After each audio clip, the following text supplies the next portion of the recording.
All right. It is Thursday. Although I change the days around sometimes, but it is time to ramble. The Weekly Ramble. This is the segment where I take a timer, set it for 22 minutes, and ramble about art. Here we go. Kind of cool. I had been toying with the idea of, I've done it before where I just live stream myself in the studio. And I think maybe, I don't know. It's just weird. I couldn't get it to work because the internet in the room I'm painting in currently wouldn't hit. But my friend gave me an extender for my modem, and I got it to work today, and it was cool. It was weird thinking about it because he gave it to me a few weeks ago, but I guess part of me was still nervous because as much as I like uh, sharing pretty much everything creatively, there's still the personal side of a person. Because this is my house is my studio, and so like I think one night somebody asked if I could give a tour, and I'm like, it's like my no. So and I forget sometimes that that's okay because especially as artists, like a lot of what we do is about expression and connecting, and sometimes the boundaries get blurry. But anyway, I got the setup where I want it. I think I'll just be doing that. I didn't film all of my studio time, but because I think it's weird, even though I was getting in the zone, I still felt like the camera was on me. Especially, a few people comment or like, yeah, I saw a comment here and there, and so I don't know. It is it's that's a weird balance as well. Like even time lapses, it's a different energy when you're creating, in contrast to just sitting there and being that. I do like not like if I guess it doesn't matter because I had no sound going. But I know when I would do Facebook lives, if I had music in the background, it would uh it would mute. I sometimes maybe stop the stream, which sucks. So I had headphones in. It was but I don't know, it was cool. I My reason for doing that is multifaceted. I love to share the process. And I think a lot of questions that I get asked will be answered if somebody just hops onto the live sessions. But also, I don't know, I'm just looking at all the things that are available. And really, I've been wanting to do that a long time. Credit to Freakbook, my friend Nick, who jumped on the podcast. He's a friend, whether he wants to be or not. He's a homie. Now, I really vibed when he jumped on the dual ramble, and he kind of reminded me about the live stream. So thank you. And yeah, I'll just keep doing that. And if people, I am shocked that anyone was awake.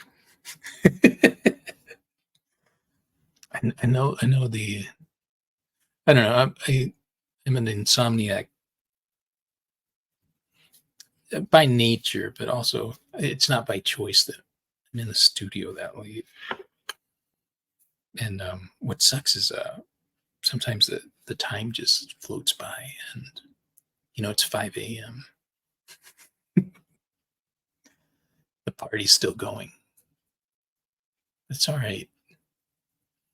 But yeah, I did have a good groove going. I got more big league pieces going. And then like the Simpsons character. I'm really enjoying that series. It's funny, my children asked me about the Simpsons, and we watched the first episode. It was cool. It was cool to do that with them. It's nice. I talk about it a lot, but just watching them develop, very, very awesome. That's probably where that series came from, was their interest. They have a lot of weight on what I produce. It's a fountain that just keeps giving.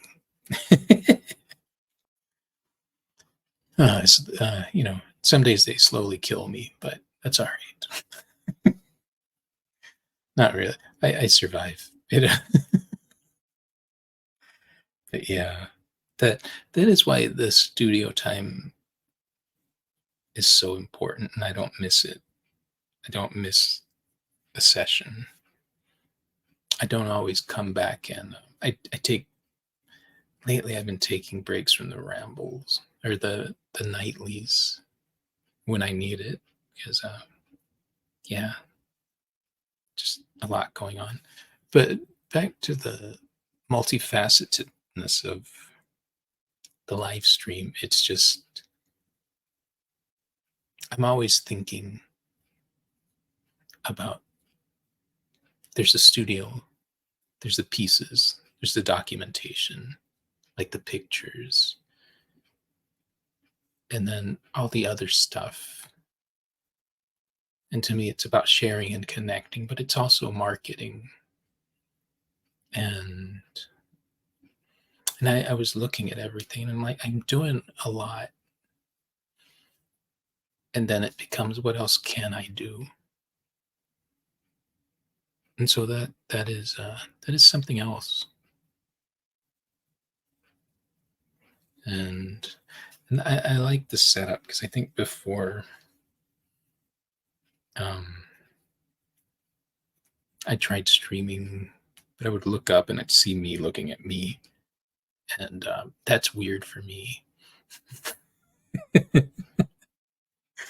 and I don't know. I think I tried just different things. I don't know how interesting this is, but just, I don't know, if you're thinking about live streaming, maybe it is.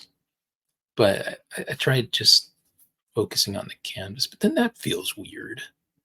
And so I got this aerial shot going, and that felt right. Like I could look, I could check in on the screen, because I wasn't looking the whole time. I was very much there. And yeah, it's weird. It's, yeah.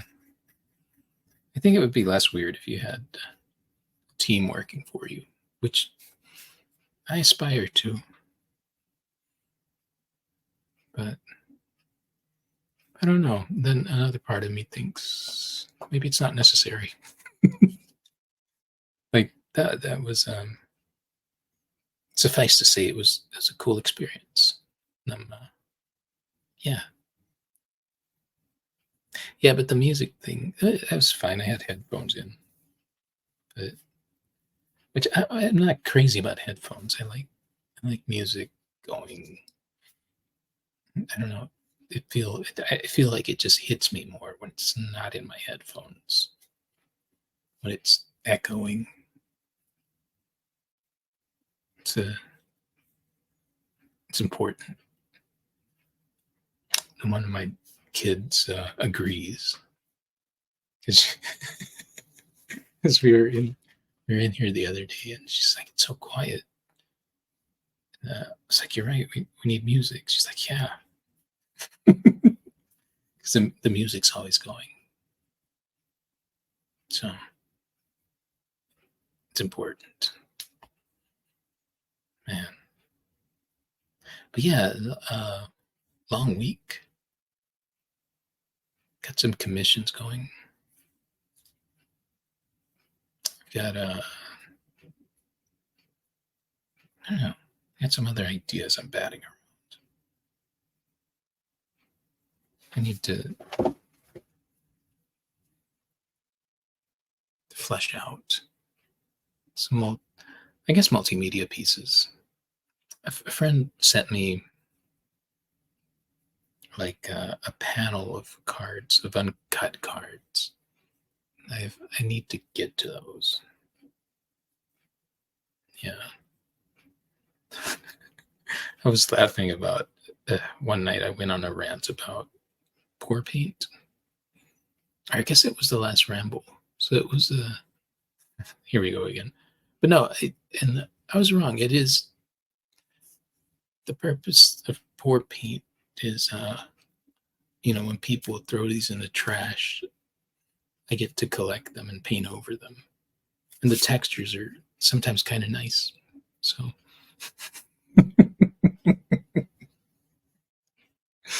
if I would love it if there was a pour paint community and they come after me. Bring it. Bring it. I will debate what a waste of paint this is. Any pour paint manufacturers. I probably won't be getting a sponsorship from them. It's okay. I can live with that. Oh my gosh. I don't know. Maybe I should be like singing in the studio. I always come on here and I realize I haven't spoken for a long time, like some hours. And yeah.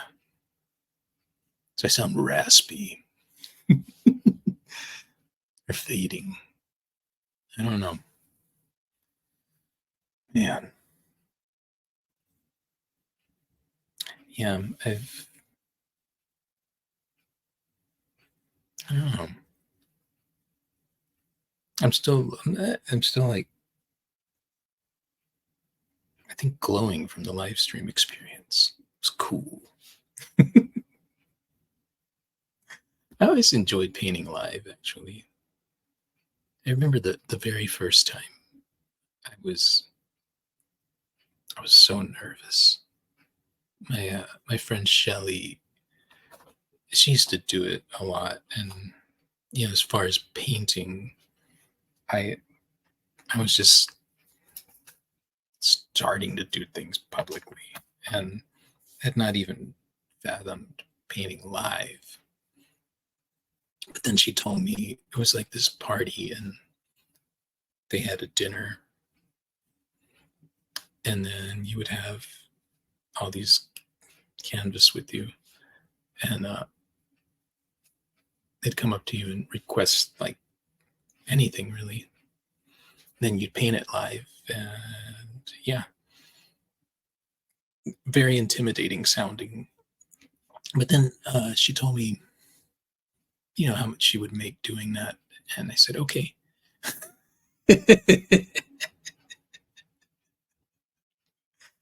And I always remember the first person comes up and they request. It was near the beach, so they request a fish. And so I'm like, yeah, all right. And start going, and I think it was weird because like somebody's watching you.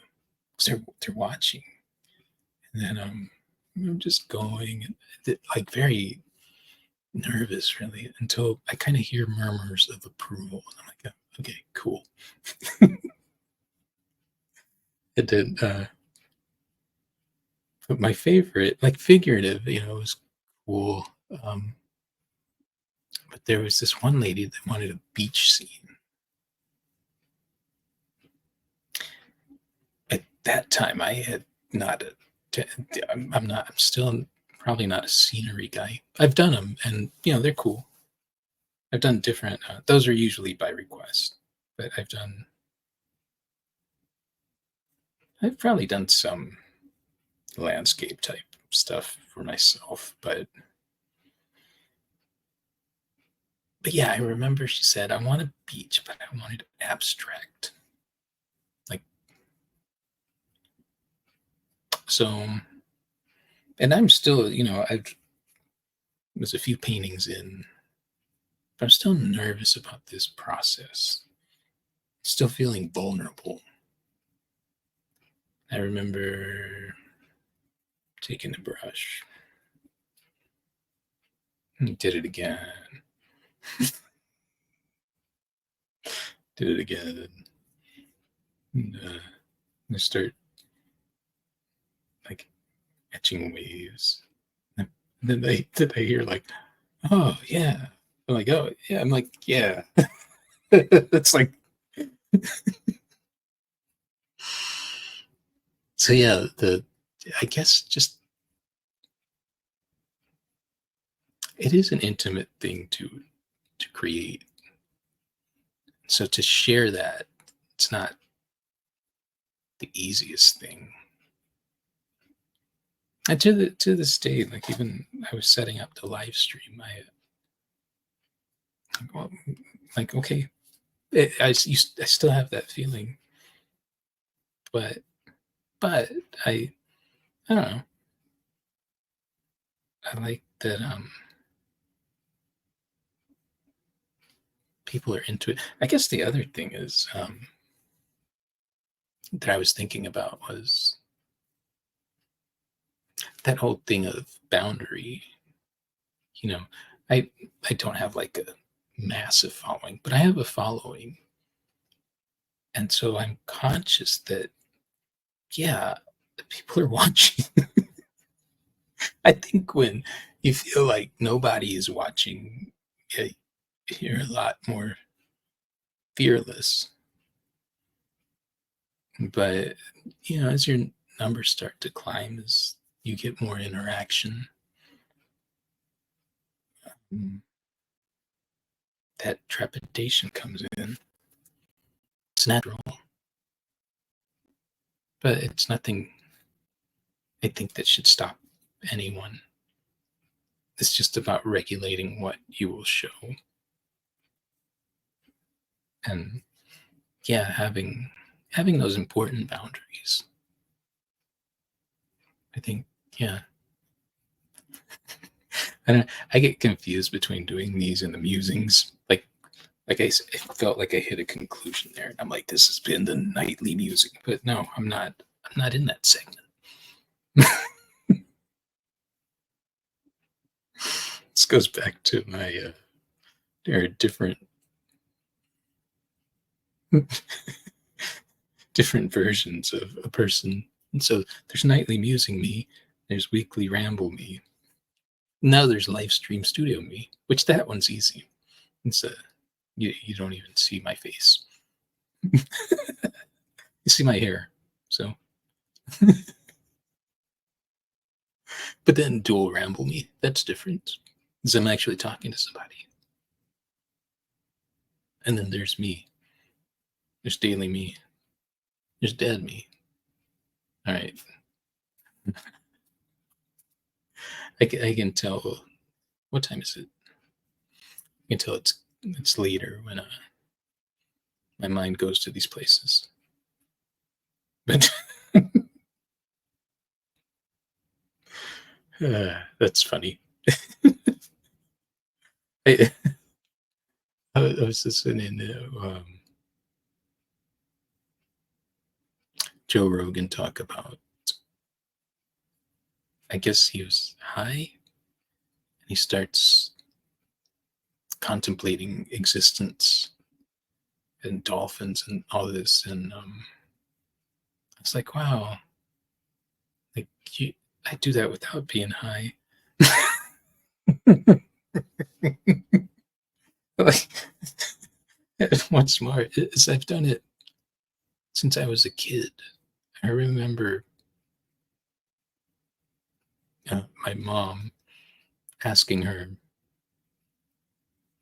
I was very fast. I was 6, I think. I said, okay, so I was born here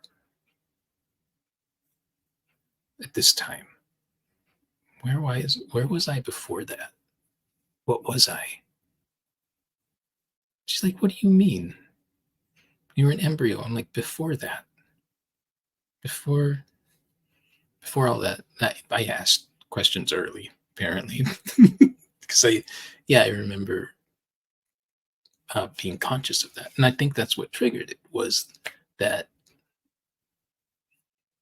I saw how a human came to be, but I was like, what was before that? Why can't I remember? There was nothing? What is that? What is nothing? What is being nothing?